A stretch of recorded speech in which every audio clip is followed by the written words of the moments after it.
Students, welcome to my YouTube channel. आज हम इस वीडियो में बात करेंगे अनफेयर मीन क्या होता है, यूएफएम क्या होता है, नकल प्रकरण से कैसे बचें, ऑनलाइन एग्ज़ाम ऑफलाइन एग्ज़ाम दोनों में ही अनफेयर मीन से कैसे बचा जा सकता है, न्यूमेरिकल क्वेश्चंस कैसे लिखें ताकि हमारे ऊपर अनफेयर मीन ना लगे, न्यूमेरिकल में फुल मार्क्स कैसे लाएं। इस वीडियो में मैं ये सब कुछ आपको बताऊंगी एक एग्जाम्पल के साथ। तो वीडियो को आप पहली बार देख रहे हैं तो वीडियो को ज़रूर लाइक करें और इसको शेयर ज़रूर करें और चैनल को ज़रूर सब्सक्राइब करें। तो सबसे पहले यहाँ पे एक चीज़ देखेंगे, आप एक पॉइंट लिखी हुई है कि परीक्षा के दौरान अगर आप किसी से कांटेक्ट करते हैं तो आपके ऊपर नकल प्रकरण की कार्रवाई की जाएगी। दूसरी, अगर उत्तर पुस्तिका में एकरूपता पाए जाने की स्थिति में दोनों छात्रों के ऊपर अनफेयर मीन की कार्रवाई की जाएगी। तो जनरली अनफेयर मीन्स जो है वो ऑनलाइन ऑफलाइन दोनों में लगता है, लेकिन ऑफलाइन एग्जाम में पॉसिबिलिटी इसकी कम होती है क्योंकि आप दूसरे सेंटर में एग्जाम दे रहे होते हैं और आपके सामने टीचर्स होते हैं उस एग्जाम हॉल में। लेकिन ऑनलाइन एग्जाम में ऐसा पॉसिबल नहीं है और आजकल जनरली ऑनलाइन एग्जाम्स जो चल रहे हैं उसमें अनफेयर मीन के चांसेस जो है वो बढ़ जाते हैं। क्यों बढ़ जाते हैं? क्योंकि आपका ओपन बुक एग्ज़ाम होता है, यानी कि आपके सामने आपकी बुक्स ओपन है, आपके नोट्स ओपन है जो आपको आपके टीचर ने लिखाया होगा अगर आपको पढ़ाई हुई होगी आपके कॉलेज में तो, या आपके पास इंटरनेट सबसे बड़ी बात आज के डेट में अवेलेबल है जहाँ से आप सारे क्वेश्चंस के आंसर ईजिली खोज सकते हैं। लेकिन अगर आप ये सब कुछ करते हैं तो आपके ऊपर यूएफएम लग सकता है। यूएफएम लगने के वजह से हो सकता है आप 6 महीना एग्ज़ाम ना दे पाएँ, आपको डिटेन कर दिया जाए और आपकी मेन डिग्री में फ़र्क भी पड़े। तो आखिर हमें यूएफएम से कैसे बचना चाहिए? देखिए, कुछ यूनिवर्सिटीज़ में ऐसा बताया जाता है कि जब आपके ऑनलाइन सेमेस्टर एग्ज़ाम्स या आपके जो मेन एग्ज़ाम्स हो रहे हैं उसमें आपको कोई ऐप ट्रैकर लगाया हुआ है, ऐसा आपको बताया जाता है। बट ऐप का वो यूनिवर्सिटी के ऊपर डिपेंड है कि वो यूनिवर्सिटी किस लेवल की है, एक चीज़। दूसरी चीज़, कहीं कहीं ऐसा हो रहा है कि आपको यूएफएम वगैरह तो नहीं हो रहे, लेकिन जो ऑनलाइन एग्ज़ाम है उसी में आपको कहा गया है कि आपको वीडियो मतलब आपको लाइव आके उसका आंसर लिखना है। इससे आप अनफेयर मीन से बच सकते हैं। लेकिन जनरली मोस्टली हर जगह में ये देखा गया कि अभी ऑनलाइन जो एग्ज़ाम्स चल रहे हैं उसमें आपको कोई लाइव रिकॉर्डिंग और ये सब कुछ कैमरा ऑन वगैरह करने की बात नहीं कही गई है। तो जब नहीं कही गई है तो आपको यूएफएम से कैसे बचना चाहिए? देखिए, मैं सिंपली एक एग्जांपल ले रही हूँ और इस एग्जांपल में आपको एक चीज़ दिखाई देगी जो मैं इजली आपको एक्सप्लेन करने की कोशिश करूँगी। देखिए, यहाँ पर एक ये क्वेश्चन है, या आप देख सकते हैं ये मैथमेटिक्स के मैट्राइसेस टॉपिक का है, बट ये वीडियो सबके लिए है तो मैं इसे कॉमन तरीके से बताने की कोशिश करूँगी। मेरा सिर्फ बताने का ये मोटो यहाँ पर ये है कि यहाँ पर ये क्वेश्चन गिवन है और ये इसका सॉल्यूशन है, ये सिर्फ इतना सा। जो अगर आपके पास भी ये बुक होगी तो आप इस बुक से ही direct as it is answer लिख लेंगे और बहुत से स्टूडेंट्स होंगे कि आप सेम ऐसे एज इट इज़ आंसर लिख लेंगे, लेकिन इससे आपके में क्या हो सकता है कि आपके ऊपर यूएफएम लग सकता है। तो अगर आप कुछ लिख भी रहे हैं तो आपको ध्यान बहुत सी चीज़ों का रखना होगा। जैसे कि फॉर एग्जांपल करिए, आपने इस क्वेश्चन को लिखा तो इसमें थोड़े बहुत चेंजेस कर दीजिए, पहला एक ऑप्शन है। दूसरा ऑप्शन ये है कि अगर आप आंसर कॉपी लिख रहे हैं तो आप उसमें आंसर नहीं, क्वेश्चन और आंसर दोनों लिख लीजिए। तीसरा ऑप्शन है कि सपोज करिए यहाँ पे कैली हैमिल्टन थ्योरम के बारे में दिया है तो आप उसके बारे में थोड़ा सा डिस्क्राइब कर दीजिए। तीसरा ऑप्शन ये है कि जब आप सॉल्यूशन स्टार्ट कर रहे हैं तो आप यहाँ पे लिख दीजिए कि आपको यहाँ पे एक ही वैल्यू दी है और आपको इन्वर्स निकालना है और उसका कैरेक्टरिस्टिक इक्वेशन निकालना है। दूसरा ऑप्शन ये हो सकता है कि जब आपने इसे लिखा तो कुछ स्टूडेंट्स, ये मैं आपको एक एग्जांपल दे रही हूँ, आप ये सारे क्वेश्चंस में फॉलो कर सकते हैं। कुछ स्टूडेंट्स ऐसे होते हैं जो लास्ट में आंसर आता है उसे बॉक्स बना के आंसर लिखते हैं। कुछ स्टूडेंट्स ऐसे होते हैं कि अगर क्वेश्चन आपका ख़त्म हो रहा है तो वो क्वेश्चन के बाद एक लाइन खींचते हैं, तो वहाँ पर आपको पता चलता है। और कुछ स्टूडेंट्स होते हैं ऐसे जो आपको आंसर शीट मिल रही है तो वो यहाँ पर ऐसे कॉलम करते हैं और यहाँ पर इस तरफ रफ वर्क करते हैं और उसके बाद मेन पॉइंट जो है वो यहाँ लिखते हैं और बाकी सब कुछ रफ वर्क में कर देते हैं। आज भी ये जो स्कूलों में चले आता है, कुछ स्टूडेंट्स कॉलेज में भी यही करते हैं।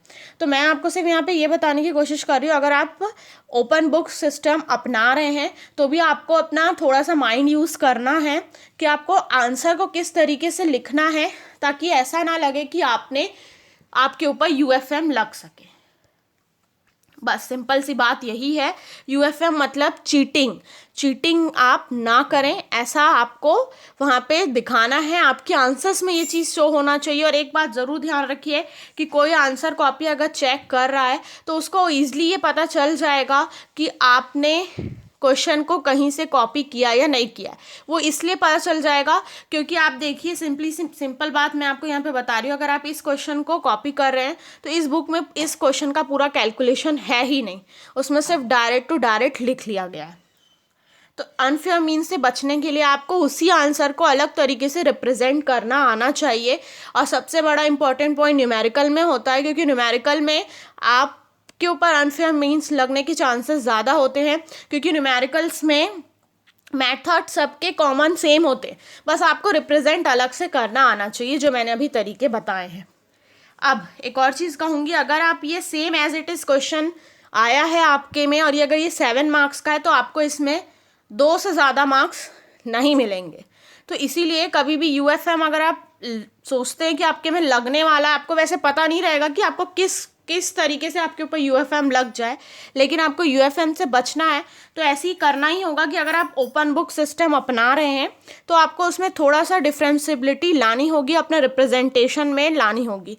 लेकिन एक चीज़ बताना चाहूँगी कि अभी जब ऑनलाइन एग्ज़ाम्स होंगे तो किसी में भी ऐसा नहीं होगा कि आपका जो न्यूमेरिकल वैल्यू है वो आपके बुक से या आपको जो पढ़ाया गया है उससे मैच हो सकता है कुछ में हो, लेकिन बहुत सी जगहों में ऐसे होंगे कि आपके जो न्यूमेरिकल मतलब ये जो वैल्यूज़ हैं ये चेंज होंगे ही, ताकि आपको कैलकुलेशन करना पड़े। फिर भी उसमें भी स्टूडेंट्स अपना दिमाग लगा के कुछ ना कुछ कर सकते हैं, बिकॉज वी ऑल नो।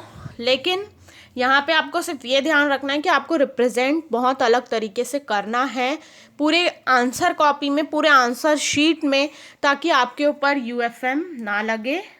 बस चाहे आप अपने फ्रेंड के घर में बैठ के आंसर कॉपी लिख रहे हो, ऑनलाइन बुक से लिख रहे हो, कैसे भी लिख रहे हो, आपको यूएफएम से बचना है तो आपको अपना रिप्रेजेंटेशन अलग रखना होगा, जैसे कि मैंने आपको अभी कुछ एग्जांपल्स दिए हैं उस तरीके से। अब मैं यहाँ पे सिंपली ये जो क्वेश्चन है, अगर इसमें ये न्यूमेरिकल है, मैथमेटिक्स का क्वेश्चन है, तो अगर आपको ऐसा कुछ आता है और अगर आपको उसको फुल मार्क्स चाहिए होते तो मेरे अकॉर्डिंग आप इस तरीके से लिखेंगे। फॉर एग्जांपल ये देखिए क्वेश्चन है, वैसे तो क्वेश्चन लिखा नहीं जाता आंसर शीट में, आप चाहें तो लिख सकते हैं, बट ये टाइम टेकिंग भी हो सकता है। तो देखिए यहाँ पे हमने लिखा है, यहाँ पे गिवन दिया है, आपको फाइंड आउट क्या करना है, कैरेक्टरिस्टिक इक्वेशन क्या होता है। अब देखिए यहाँ तक आपने लिख लिया, उसके बाद कुछ स्टूडेंट्स ऐसे होंगे कि इसे और मैट्रिक्स फॉर्म में इसे लिखने की कोशिश करेंगे, जैसे कि मैट्रिसेस का क्वेश्चन है। कोई ऐसे होंगे जो ऐसा सॉल्यूशन डायरेक्ट सॉल्व करेंगे। और देखिए यहाँ पे 2 चीज़ों को पूछा था तो एक आंसर यहाँ पे आ चुका है।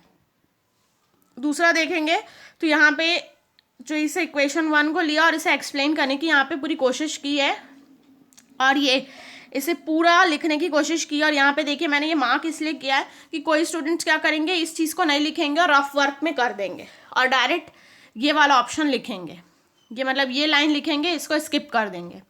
ये एक चीज़ है, ये देखिए, और ये यहाँ पे आके ख़त्म होती है। ये देखिए A4 का पेपर है ये, और यहाँ पे पूरे 4 पेपर में आए हुए हैं, अगर आप देख सकते हैं तो A4 पेपर में भी आप लिखेंगे तो ये मिनिमम टू मिनिमम 3.5 पेज में तो आएगा ही। ये मैंने यहाँ पे इसमें लिखा है, बट आप ब्लैंक पेज में लिखेंगे तो ब्लैंक पेज थोड़ा सा बड़ा होता है, तो भी 3.5 पेज में तो आएगा ही ये। तो मैं यहाँ पे सिर्फ आपको एक चीज़ बताने की ये कोशिश कर रही हूँ कि ऑनलाइन एग्ज़ाम में यूएफएम से अगर आपको बचना है तो आपको बस ध्यान रखना है कि अगर आप ओपन बुक सिस्टम अपना रहे हैं तो आपको अपना आंसर कॉपी अलग से रिप्रेजेंट करना है। आपके फ्रेंड के जैसा बिल्कुल भी सेम नहीं होना चाहिए, और डिक्टो जो आपके बुक में दिया हुआ है या आपके फॉर एग्जांपल किसी गाइड में दिया हुआ है, मैं किसी पब्लिकेशन की बात नहीं करना चाहती, दिया हुआ है, या फिर आपके सपोज करिए नोट्स में लिखा है, आपके टीचर ने आपको लिखाया है, तो same as it is copy ना करें, अपना रिप्रेजेंटेशन में चेंजेस लाएं। और मैंने अभी जो आप लोगों को थोड़ी देर पहले किस तरीके से क्वेश्चन को रिप्रेजेंट करना है, सॉल्यूशन को रिप्रेजेंट करना है, जो मैंने बताया है, वो अगर आप करते हैं तो आप यूएफएम से बच सकते हैं। देखिए यूएफएम कभी वैसे मोस्टली यूनिवर्सिटीज़ नहीं लगाती है, लेकिन अभी ऑनलाइन एग्ज़ाम में आप कुछ नहीं बोल सकते, हो सकता है किसके ऊपर यूएफएम लग जाए आपको खुद को नहीं पता होगा, आपके ऊपर लग जाएगा। तो इसलिए इन चीज़ों से बचना होगा आपको। और आपको ओपन बुक सिस्टम आप अपनाते हैं तो आपको थोड़ा सा अलग रिप्रेजेंट करना ही होगा। बाकी जो फुल मार्क्स चाहिए, अगर किसी आप कैलकुलेशन न्यूमेरिकल जैसा पार्ट कर रहे हैं तो आपको स्टेप बाय स्टेप लिखना चाहिए, जैसे कि मैंने यहाँ पे आपको दिखाया है। इससे आपको पूरे 7 में 7 मार्क्स मिल जाएंगे, ये मेरी गारंटी है। तो उम्मीद करती हूँ बस। लेकिन हाँ, एक और चीज़ कहना चाहूँगी, यूएफएम मत लगाइएगा, क्योंकि आपको डिटेन किया जा सकता है, डिग्री में इफेक्ट होगा, 6 महीने एग्जाम देने को नहीं मिलेंगे। तो उम्मीद करती हूँ इस वीडियो में मैंने जो भी कुछ बताया आप लोग को समझ आएगा और आप लोग के लिए हेल्पफुल होगा। तो इस वीडियो को ज़रूर लाइक करें, और अगर आप इस चैनल में नए हैं तो इस चैनल को ज़रूर सब्सक्राइब करें ऐसी वीडियोज़ के लिए। Thank you so much for watching this video.